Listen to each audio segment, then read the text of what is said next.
5 lights are on, and for the final time this season, it is lights out, and away we go here at Abu Dhabi. And who is going to get the lead into the first corner? Looks like an amazing start from Evan Byrne, and it looks like Carr's got the jump on Robert Carr. Also get Byrne into the first corner as well. He's on the inside line into the first corner, going to go side by side towards turn 2 now. There we go. Carr and Byrne trying to go alongside, but Byrne's going to hold on. Byrne holds on to the lead, not the start that Rogue would have wanted. He's down to 3rd. A great start for Mocho, who's up into 4th place on the moment as Carr is already attacking Byrne, and it looks like Carr's got lighter fuel compared to Byrne as well. So very interesting what's going on there as they make their way for the first. Looks like God's got damage, and Patel's gone round. Patel has got damage on the rear wings. Oh, his teammates collided him, and Patel in his final race for Lamborghini is out of the race already. It's chaos at the chicane, but I think Lopez has got away with it. I can't believe that. Me, what sorry to interrupt you, but Carr has taken the lead from Byrne. 3 cars are out then at the chicane. Kloss, Griffiths, and Patel, all 3 of them out. Chong has got damage, her teammate, and she's going to have to pit for a new front wing as a result. Down this back straight now, then is Perrin going to get a run here on George Rogue. He's in the slipstream of George Rogue's Red Bull now, and he's going to tuck up into the slipstream of George Rogue. He's going to pull to the inside line. Rogue doesn't go too defensive there. Perrin with the straight line speed in that Renault. Surely this is the place for the Spaniard heading into the left-right chicane, and Perrin is up into 3rd position. Rogue tries to hang him on the outside, but it's not going to be enough. Perrin now onto the podium places. Yep, next target for him is Evan Byrne, not far behind and not far ahead of him, so that's going to be good for him. Now he's got to catch up.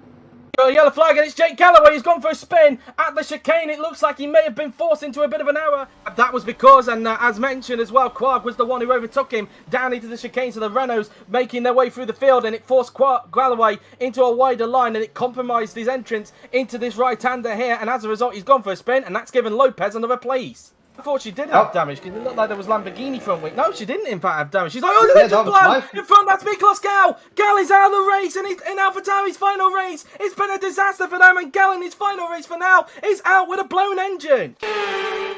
To the back of Michael Mocho, meanwhile. Is he close enough, though, to go for a move? He's in the slipstream of the Haas driver now. Then as they go down towards this left-right chicane, Mocho, I think he's already going defensive. You can feel the pressure from Roman Quark, but Mocho defends the inside line, although Quark is still trying to commit to it now. Then, oh, bit of contact there, but luckily nothing disastrous there as they go on the right-hander, and Quark's gone wide as a result, and Mocho holds on the place. Here comes Lopez to try and bounce on the Frenchman. As a result, he goes around the outside, and Lopez is up into 6th position.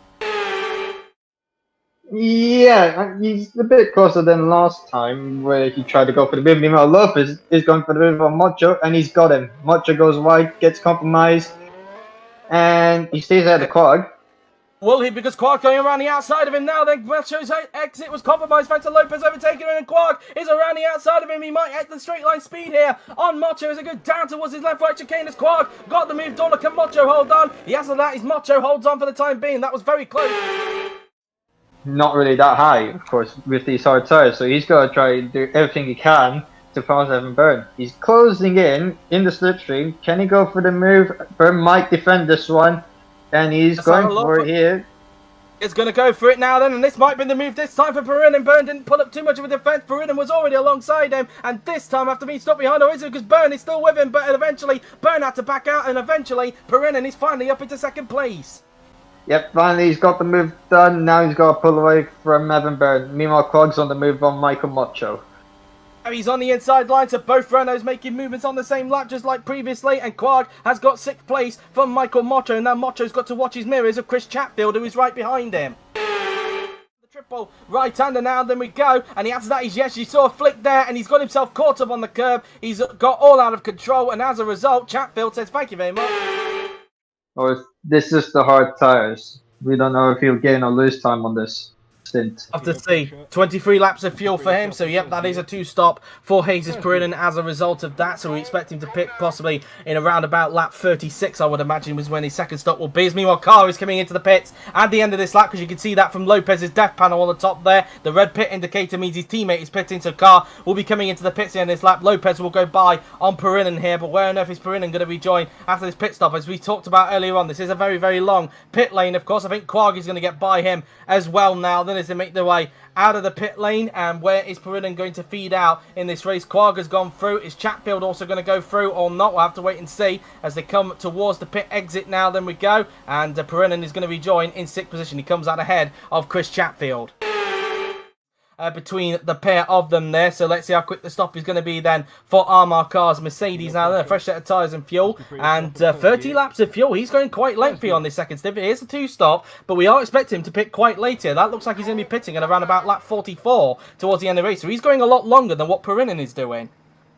Yeah, it'll be interesting to see which strategy is better between Armar Car's strategy or Jesus Perin's strategy here. Byrne goes through into the lead. I think Roke will also go through as well into second place. And he's just crossed the line now then, has George Roke. As meanwhile, we're looking at Videri, who's now on the inside of Kirishima DeRosa, heading into the chicane. This is going to be quite tight between the pairs. Oh no! DeRosa has crashed, and it's the typical left chicane crash that we see. Videri's got damage, and DeRosa's tricky race has come to an end. That's not ideal, of course. Just gets caught on the curb so much, and of Jake Galloway, because I think Galloway's not had the traction he wants, and as a result, Q-Puck already going to the inside line now then of Jake Galloway, and I think he's already got the move done. He's not going to even wait for the corner, and as a result, Q-Puck is up into 13th place. bumping there between Galloway and Q-Puck. Of course, Q-Puck got the move done, and now he's on all over the back of Dominic Celli. Indeed, as now they make their way down towards the straight. Now then we go. Q-Puck now on the back of the Celli. He's going to try and look to the outside line, heading their way in towards this chicane. Can Q-Puck pull this move off? It's going to be a bit of an ass to try and get him to pull the move off. Although he's going to go for it around the outside. Q-Puck's going to try and have a go at the Celli, and he's going to try and hang around the outside. And you know what? He's actually pulled it off. Yeah, this will be the pit stop, a championship winning pit stop for him. It will seem, because it can all change. He puts on a fresh set of tyres and fuel, and yep, he is fueled now to the end of the race. So that is his final pit stop as a Mercedes driver, scheduled at least anyway. But that should be his final pit stop as a Mercedes driver before he heads off, of course, to Toyota next season. Will he take the #1 with him, though? At the moment, it's looking like it will be. I think I will have to double check with Lopez. I'm presuming he's in the stream chat at the moment, just to double check whether or not.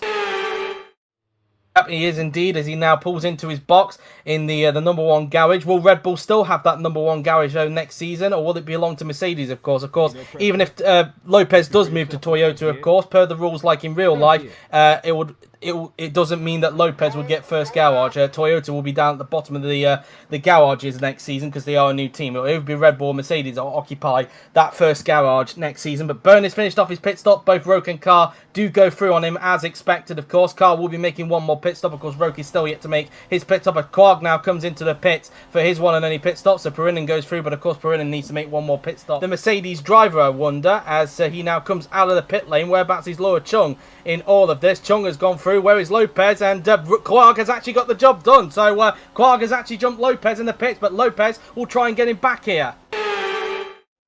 Yeah, I'm assuming he will rejoin in fourth behind Byrne and Perinin. Okay, no pressure. And let's see how long this pit stop will take. First gear. See now then, and it is a 6.5 second stop, I think that says, from the Red Bull mechanics. So that's how quick the stop was. It is 6.5, just double check that on the stream there. But yeah, Byrne and Perinin should go through comfortably there. But of course, Perinin does have to make one more pit stop, so Roke doesn't need to worry about Perinin in this Grand Prix. Behind Byrne, he's going to pull to the right-hand side, which he does. So into the pits now then goes Jesus Perinin in the Renault. Now, where on earth is he going to rejoin in comparison to Roman Quarg and Franco Lopez, I wonder? On Felix Sontag now. Then Perinin has actually jumped Roman Quarg in the pits. You can just see there on the bottom of your screen, Perinin has jumped Quarg and Lopez. So Lopez is down to 6th as a result. See if he can do that. He needs to get a good traction. And see, he's going for it. He's running to the back of him, and he's around. Indeed so, and well, he was clearly a little bit impatient being stuck behind Mocho. Mocho lucky that he didn't... Indeed, Carr now pulls into his box now then for his second and final stop. Byrne should take the lead once again in this Grand Prix. A fresh set of tyres and fuel, which will of course take him to the end of the Grand Prix. And let's see where Carr emerges compared to George Roke, of course. He will be on the podium, but whereabouts is he going to emerge in comparison to George Roke? A 5.6 second stop from the Mercedes mechanics. A quite a quick pit stop there from the German manufacturer mechanics as through goes Byrne into the lead. But where is Roke on the racetrack now then? Is he just coming around the final corner as now coming down the hill now then in towards the crossover section of the pit lane exit? Will go Armar Carr. Whereabouts is George Roke? Roke has just crossed the line. No, he's got a yellow flag, in fact. Heading down towards the support pit straight. Perinin, no! Perinin once again with a mechanical failure. And in his final race for Renault, it ends the same way as it did at Podcast. Into the slipstream now then of George Roque now then. He's going to try and pull it to the inside line. Can Carr get the move done here on George Roque? They're side by side, heading down towards this left-right chicane. Carr on the inside of Roque, heading into the left-right chicane, and Carr gets the move done. Carr up into second place. In towards this chicane, and very close indeed. More contact between the pair of them, but this time, once again, keeping it clean there. This time, Cupok doesn't make that same mistake out of the corner, but once again, they lose momentum to Macho as a result. Yeah, Cupok's still close to Chung. Will he have a go here? Let's see. He'll probably go alongside Chung, but it won't be enough. You think you say that means he's going to try and dive it down the inside into the chicane, and I think he's pulled the move off, has he? Yes, he has. You spoke a little bit too soon there, Ra, and Cupok is up into 8th. On the Haas drivers that come down towards this straight. Can Cupok get the move done? He's now going to go onto the inside line. On the inside he goes, down the inside, heading towards this left-right chicane. I think he's got the move done, and yes, he has. Cupok into 7th. Michael forced into a bit of an error there. Chung, though, not close enough to capitalise unless Macho goes deep, which he does, and Chung could capitalise here. Chung's got to go around the outside, and she's got the move done. Chung up into 8th place, and now Willows will get onto the back of Macho once again, and be hoping this time he doesn't make the same mistake, but Byrne is not too far behind that traffic. Oh, he did it on the inside this time. Dummy, he's done it.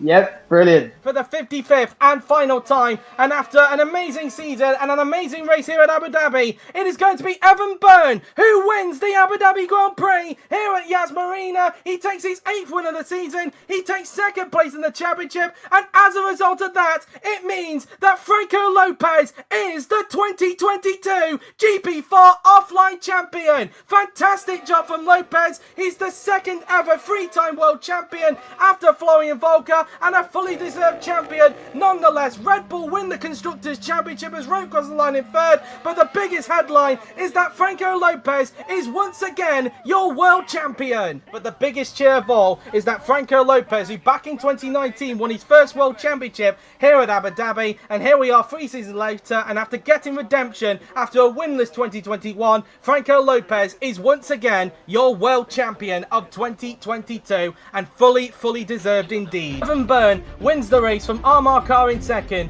George Roque misses out on the title in 3rd, with Roman Quagg in 4th. Franco Lopez is your new world champion in 5th, with Chris Chatfield in 6th. David Cupok is in 7th, with Laura Chung in 8th. Joseph Willows picks up 2 points from McLaren in 9th, with Michael Macho in his final race for Haas completing the points in 10th position.